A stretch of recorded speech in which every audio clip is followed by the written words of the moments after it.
What is going on, guys? Welcome back to Family and Fit. Today we're going to be taking you guys through the second part of our minimalist workout, where we're going to do some auxiliary workouts. And this is kind of getting away from being a minimalist style workout, but there are like 3 other exercises that I would say go ahead and implement into your workout for an upper body routine if you had a little bit extra time and you just want to have a little bit of fun with your workout. But I wouldn't do these 3 exercises unless you did the exercises from the part 1 of this one. Alright guys, so I just want to give you a quick physique update real quick. Generally give you my physique update on Sundays, but I just want to do a quick one.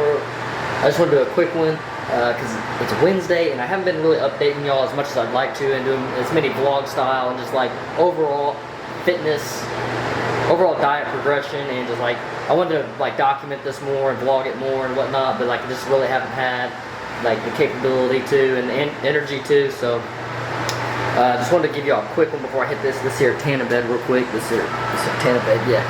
So overall things are going pretty well. Feeling really good about the overall progress. Been slipping up on the calories a little bit on the weekends, but that's okay, that's okay. So I'm gonna go ahead and just flex this out for you guys real quick.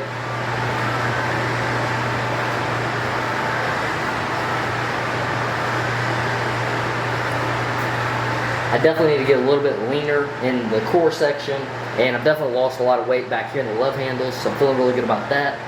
Alright, so not sure if you can tell much of a difference, but I figured I'd show you all my physique again after I got out of the tanning bed, because I suffer from paleness, you know, pasty white guy, so, you know, it does make a tremendous difference when I am a little bit darker. Whether I'm much darker at all right now, it's kind of hard to tell, I don't know, but you know, if it does make me look a little bit better, then, you know, maybe it'll help. But I don't know what it's gonna help, but you know, hey.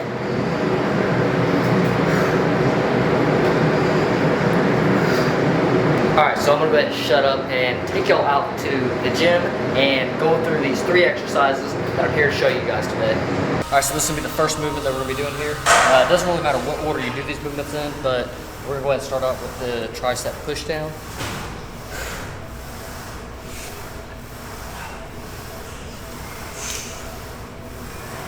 Now the first thing that most people make a mistake with this is they'll, every time they come back up, they'll let their elbows go up with it. And you definitely shouldn't be letting your elbows go up. You want to keep your elbows stiff and in the same position as much as possible. And one of the other things that I like to do whenever I do this is I like to lean forward a little bit. That way at the bottom of the movement, I'm not hitting my body.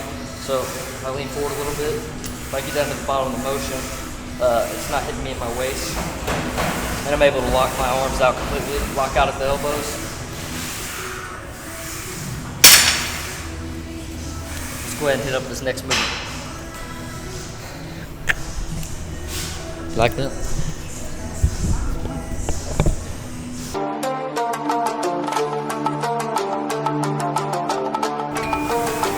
And so you can see how like it's difficult, like where her elbows right there, they're wanting to go up at the top of the movement. You want to hold them really still. Just like that. That's perfect execution. And we'll be doing these for about 12 reps. Anywhere from 8 to 12 reps is the general rule of thumb for trying to build muscle. Next movement, the bicep curl. I think everybody's probably seen this movement, but it's definitely one of the top 10 movements you should be doing.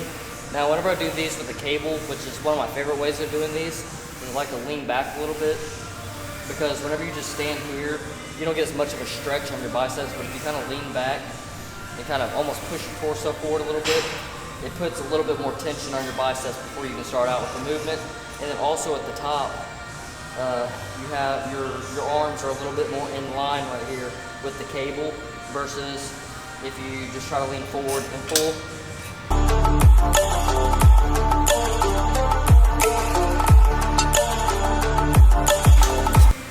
And the main thing that people will make a mistake on this movement, if you ask me, I think this is a little bit easier, but a lot of people may pull up with too much momentum where they're doing something like this. Really putting a lot of momentum behind the movement. If you're going to be doing that, I think it's a really advanced way of going about it, and you have to really know what you're doing to get any benefit from it, because most people are doing it to the extent of not really getting any muscle growth whatsoever because they're utilizing too many different muscle groups and not utilizing their biceps fully. on to the next movement.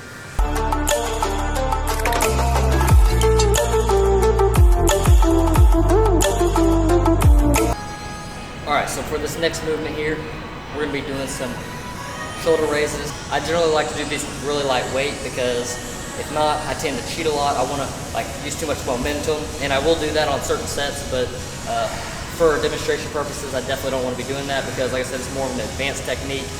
But I notice I'll catch myself cheating a lot, and I'll actually lose a little bit of mind-muscle connection. They're kind of one of my harder workouts to get in a good mind-muscle connection, especially at heavier weights. Another thing that I'll tend to do a little bit is I'll lean forward on these. So when I go up, I'm working out a little bit of my rear delts and not just my my middle delt. And your rear delt just means your shoulder, just in case you didn't know. So it's working out a little bit of the rear and out here to the side.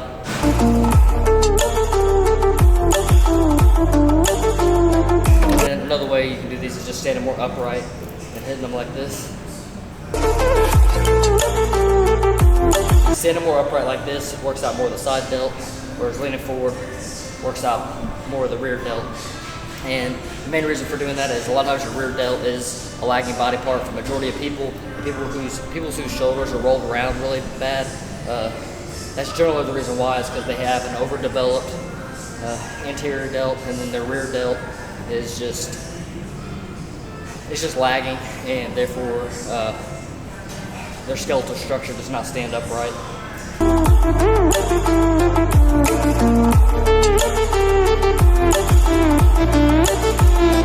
Okay, I'd go ahead and do about 3 to 5 sets of that. And I would superset them, meaning you do them all back to back and do that in a circuit where you just keep on hitting them. And you do that circuit 3 to 5 times. Just keep it a minimalist style workout and keep the average workout time a little bit shorter. That's one of the things that really makes it a minimalist style workout, is just being able to keep the average workout time really short.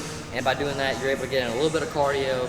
You're able to get in some of your main movements that you need. I still consider them auxiliary movements, and they're still not the primary movements you should be hitting. You should still hit all the movements in part number 1 before you go to hit part number 2. So just make sure you're keeping that in mind. Absolutely do not do these workouts if you're not doing the workouts in part 1 of this video. So make sure you're checking that out and you're hitting that subbular button so you're seeing all the dope content we have coming out. Well, sometimes it's not that great, but we're getting better. We're getting better on a daily basis. So go ahead and subscribe so you can see how much better we're getting with our content and whatnot.